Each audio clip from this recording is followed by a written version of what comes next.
혼자 있을 수 있는 거를 갖다 사회성이 부족하다라고 생각하게 됩니다. 그러나 그렇지 않습니다. 사람마다 편하게 유지할 수 있는 친구들의 수가 다릅니다. 지금 현대인들은 친구가 없어도 굉장히 잘 지냅니다. 우리의 독립심을 키우는데 아주 큰 역할을 해주고 있습니다. 혼자 있을 수 있는 가장 필요한 한 가지 능력을 고르라 그러면은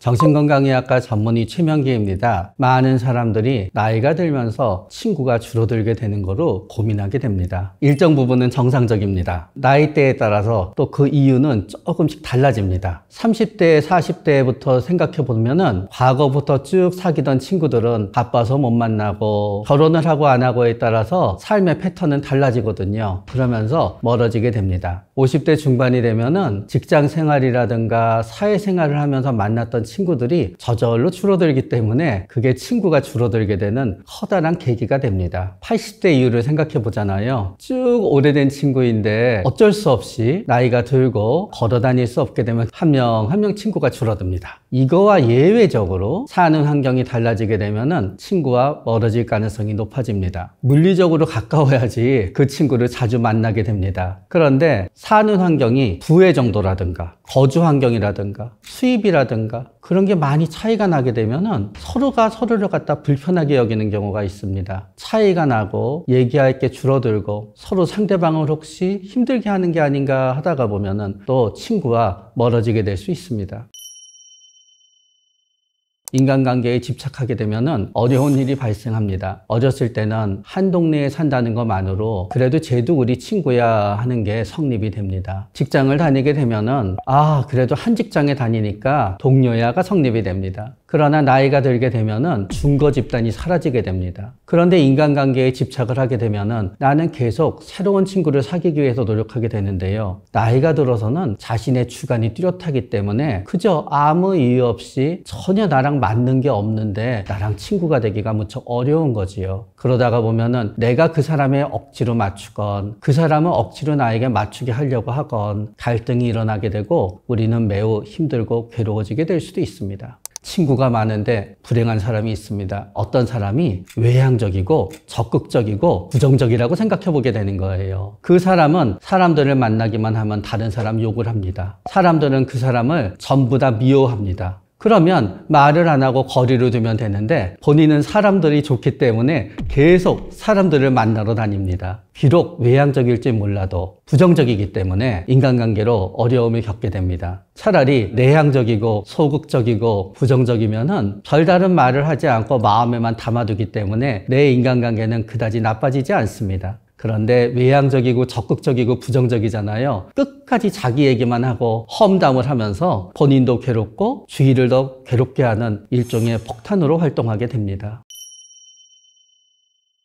혼자 있을 수 있는 거를 갖다 사회성이 부족하다라고 생각하게 됩니다. 그러나 그렇지 않습니다. 매일매일 사람들을 만나고 파티를 해야 되는 사람들은 혼자 있으면 너무 허전하기 때문에 그러는 겁니다. 혼자 있을 수 있는 능력이 매우 강한 사람, 일정 부분 타고 태어나는 점이 있습니다. 친구가 없어도 괜찮은 사람한테 있어서 가장 필요한 한 가지 능력을 고르라 그러면은 역설적으로 혼자 있을 수 있는 능력이 됩니다. 독립심을 키우기 위해서는 능력이 있어야 됩니다. 인생을 살다가 보면은 조금씩 곤란한 일이 닥칩니다. 그러나 내가 그 곤란한 일을 해결할 능력이 없으면은 나는 누군가의 도움을 바라게 되는데요. 곤란한 일이 애매한 경우에는 우리는 친구에게 물어보게 됩니다. 그러나 내가 그거를 갖다 하나하나 해결할 수 있는 능력이 있게 되면은 친구가 없어도 어느 정도 잘 지냅니다. 힘든 일이 있을 때는 친구보다는 전문가의 도움이 더 효과적입니다. 나의 친구라 그래서 그 사람이 꼭 능력이 출중한 것도 아닙니다. 관공서에서 내가 뭔가 허가를 받아야 됩니다. 그럼 우리는 친구나 동료에게 물어봅니다. 어떻게 해야 되는지. 그러나 나한테 허가를 해주는 거는 친구나 동료가 아니라 그 관공서 담당자입니다. 그 관공서 담당자한테 물어보면 되는 것입니다. 또 많은 분들이 누가 나한테 잘못을 저질렀을 때 내가 그거를 고발을 할까 말까 고민하면서 변호사님을 찾아가야 되나 하는데 그거 역시 아닙니다. 그게 고소나 고발이 될지 안 될지를 결정하는 것은 형사님입니다. 형사님을 찾아가면 형사님이 가르쳐줍니다. 그렇기 때문에 친구의 막연한 도움이 아닌 전문가의 도움을 받으면 훨씬 더 빨리 문제를 해결할 수 있을지도 모릅니다. 지금 현대인들은 과거에 비해서 친구가 없어도 굉장히 잘 지냅니다. 그 이유는 다름이 아닌 스마트폰 때문입니다. 억지로 사람들과 소통하지 않고 싶은 순간에 계속 시간을 보낼 수 있는 도구가 스마트폰이 되는 거지요. 친구가 없어도 그걸 하느라고 잘 지낼 수 있게 됩니다. 그런 점에서 게임이랑 스마트폰 동영상은 우리의 독립심을 키우는데 아주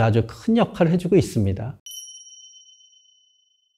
나에게 불편감을 주는 친구, 관계를 지속해야 하는지 우리의 성격에 따라 다르게 됩니다. 어떤 분들은 나이가 들게 되면은 어렸을 때부터 지내왔던 몇 명의 친구들과 쭉 만나게 되고요. 그 이외에 새로운 사람을 거의 사귀지 않는 분들이 있습니다. 그분들한테는 한 사람의 친구가 빠져나갔을 때 받는 타격이 다른 사람들에 비해서 엄청나게 큽니다. 조금 마음에 안 들더라도 없는 것보다는 나으니까 만나게 되는 쪽을 선택하게 되고 그 선택이 잘못된 건 아닙니다. 그러나 엄청나게 많은 사람을 갖다 새로 사귀는 분들의 입장에서는 누군가 마음에 들지 않았을 때 그 사람이 특별히 나랑 경제적 이익이라든가 엄청 손해를 보는 게 아니라면은 오히려 빨리 조금은 멀어지는 것이 낫지 않을까 생각해 보게 됩니다. 가장 현명하게 해결하는 거는 자연스럽게 하는 겁니다. 나는 너와 지금부터 멀어질 거야 하더라도 그거는 지금의 마음입니다. 내일 그 사람이 생각하면 연락을 하게 되지요. 너랑 이제 만나지 않겠어 라고 얘기한 나만 굉장히 우스운 사람이 됩니다. 만나고 싶지 않을 때는 이런저런 핑계로 만나지 않다가 마음이 바뀌게 되면은 커피, 기프티콘이라도 하나 보내면서 관계를 갖다 구축한 다음에 만나자라고 하는 게 현명합니다. 굉장히 너무 상식적인 대답이지만 가장 현명한 방법은 이랬다 저랬다 하는 게 아닌가 하는 게 저희 생각입니다. 진정으로 좋은 친구란 내가 어려울 때 힘이 되어지는 친구라고 얘기하고는 하십니다. 그러나 저는 그 얘기를 들을 때 반대 입장에서 생각해 보게 됩니다. 힘들 때 도움이 되어야만 되는 그 친구의 입장에서 나는 어떤 사람일까요? 제가 생각하는 진정한 친구의 기준은 어려울 때 도움이 되는 사람은 아닙니다. 어려울 때 도움이 되는 사람이 진정한 친구라 그러면은 그거는 그 친구한테 나는 너무 미안해집니다. 혼자 있고 싶지 않을 때 굉장히 마음 편하게 만날 수 있고 또 반대로 시간이 없더라도 그 친구가 만나자 그러면은 기쁜 마음에 시간을 내줄 수 있는 친구, 그 정도면은 저는 아주 진정한 친구라고 생각합니다. 좋은 친구라고 생각하지만 먼저 연락하지 않는 친구는 혼자 있는 게 편한 친구입니다. 그렇기 때문에 굳이 남을 만나고 싶지 않은 거예요. 내가 연락을 하면 만나지만 자기가 먼저 연락하는 법은 별로 없는 거지요. 또 이런 경우도 있습니다. 이 세상을 살면서 상대방이 나를 좋아하는 정도와 내가 상대방이 좋아하는 정도는 다릅니다. 그런데 어떤 분들은 실제보다 사람들이 나를 굉장히 더 좋아한다고 생각하면서 사십니다. 내가 먼저 연락하지 않으면 그 친구가 나를 연락하지 않는다 그러면은 나는 그 정도의 가치를 지닌 사람이다 라고 생각하면 되는데 나랑 왜 이렇게 친한데 연락을 하지 않지라고 스스로 생각하십니다. 그러나 사실은 죄송하지만 그만큼 친하지 않았던 겁니다. 우리의 모든 관계에는 상호 호혜가 일정 부분은 작용한다고 생각합니다. 이런 경우가 있습니다. 굉장히 단정하고 성공한 사람인데 모든 양아치들과 어울리는 건 아니라 그 사람의 친구 중에 양아치가 있습니다. 사람들을 생각합니다. 왜 저 양아치랑 어울리지? 양아치랑 어울리는 이유는요, 그만큼 받는 게 있어서 그렇습니다. 양아치랑 같이 있으면은 세상에 무서운 게 없고 너무너무 자기 하고 싶은 대로 다 할 수 있습니다. 나는 혼자서는 남한테 무례한 일을 못 합니다. 내가 옆에 있는 것만으로도 나는 평소랑 다르게 뻥 터질 수 있는 거예요. 비슷하게 그 친구가 먼저 연락을 안 하더라도요, 내가 연락을 하는 거는 그 친구랑 있을 때 뭔가 내가 좋기 때문일 겁니다. 상대방이 먼저 연락을 안 한다 그래서 나도 연락을 안 할 필요는 전혀 없다고 생각합니다.